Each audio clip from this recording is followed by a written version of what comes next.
বাচ্চা আছে নাকি? আচ্ছা আচ্ছা, আমি বলি এদিকে, থামেন থামেন, এই কথা বলবেন না। তাকবীর দেন সবাই, লিল্লাহি তাকবীর।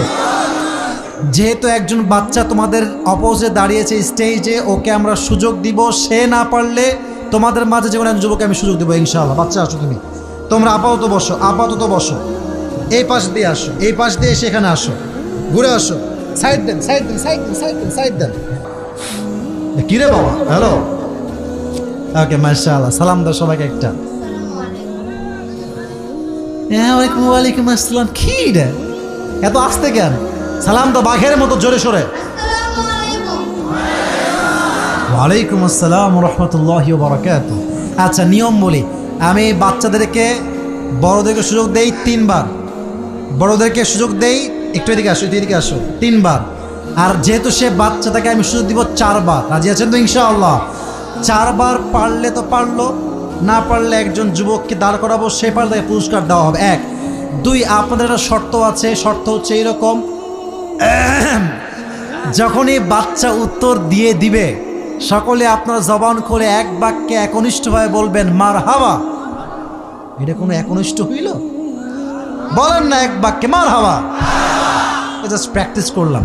বাবু, তোমার কোনো ভয় নাই? তোমার বাড়ি কি ঠাকুরগাঁও? আর ঠাকুরগাঁওয়ের মানুষ তো মিয়া, আমরা তো কাপুরুষের সন্তান নই, বীরপুরুষের সন্তান আমরা। আমাদের কথা হবে একদম সিংহের মতো গর্জন দিয়ে, ঠিক কিনা বল? বাবু, তোমাকে ভয় পেলে চলবে না।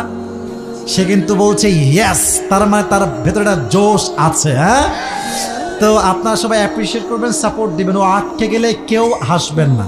বলো তো আজকের আলোচনার মূল বিষয়বস্তু কি ছিল বাবু? সবর। মারহাবা বলেন। একটু কাছে নাও, এটা একটু কাছে নাও। হ্যাঁ, এই তো কাছে নাও। এবার তুমি বলো যে যেই নবীকে আল্লাহ তাআলা 12 থেকে 18 বছর রোগ দিয়ে পরীক্ষা করেছেন, তার নাম কি ছিল? না না, হয় থামে থামে থামে থামে থামে, পারবে। আর একটু ভাবো, পারবে পারবে।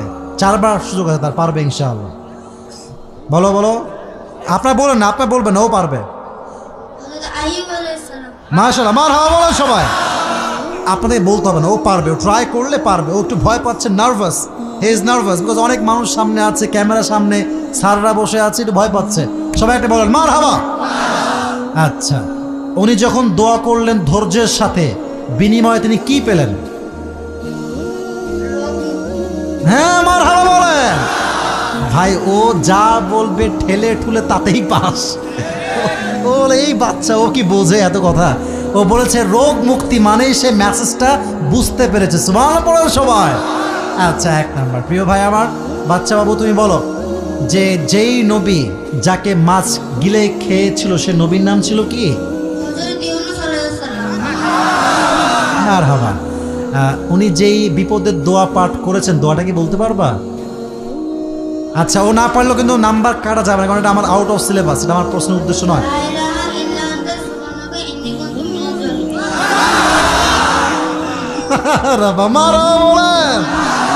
মাশাআল্লাহ, ইজ ভেরি স্ট্রং, এনার্জেটিক গায়, মাশাআল্লাহ। এবার বলো, নবীজির কুমারী স্ত্রীর নাম কি ছিল? বলো তো দেখি বাবু আমার।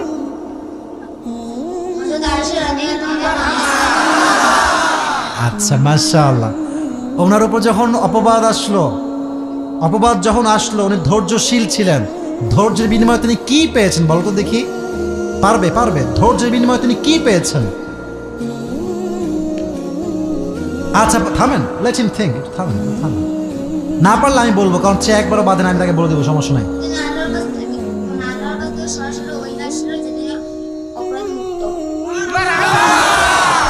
মাশাআল্লাহ মাশাআল্লাহ, রিয়েলি রিয়েলি অ্যাপ্রিশিয়েটেড। আল্লাহকে কবুল করে পড়া, আমিন।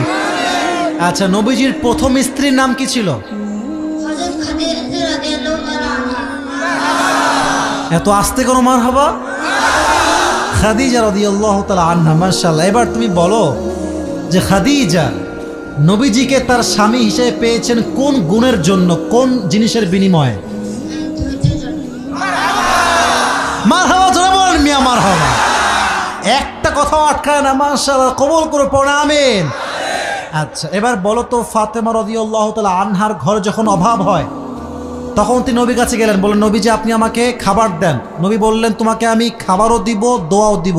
দুইটার মধ্যে তুমি কোনটা নিবা? উনি কি বললেন?